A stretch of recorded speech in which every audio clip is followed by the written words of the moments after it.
Un peu comme ça? Ouais, très bien. Ceci est la preuve que le RN est un parti fasciste. Regarde bien cette affiche. Un fond noir avec le mot ordre répété à l'infini.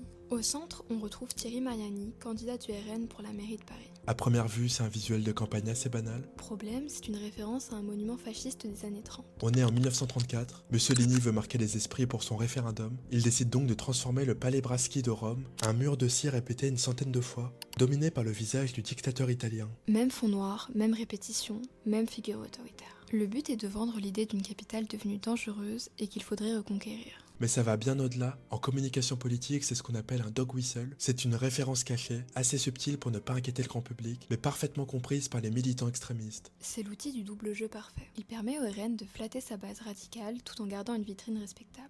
Et si on les pointe du doigt, ils plaideront la coïncidence et vous traiteront de complotistes. Sauf que le résultat ne trompe pas. Sur Twitter, plusieurs comptes d'extrême droite ont rapidement saisi le clin d'œil en inondant les commentaires dédiés à la gloire de Mussolini. Mais attention, le RN n'est pas seul. Cette stratégie est devenue la norme pour l'extrême droite en Europe. En Allemagne, l'AfD en est devenu spécialiste. En 2023, des cadres du parti se réunissent secrètement pour planifier des expulsions massives d'étrangers. Le lieu choisi, un hôtel à quelques minutes de la Villa Marlier, la même où les nazis organisaient la conférence de Wannsee contre les juifs. Et ces références historiques se trouvent aussi dans leur com. C'est le cas de cette affiche où l'on voit deux parents tendre le bras. En 2024, l'un des dirigeants de l'AfD a même été condamné. Pourquoi? Parce qu'il a utilisé le slogan Tout pour l'Allemagne, la devise officielle des milices.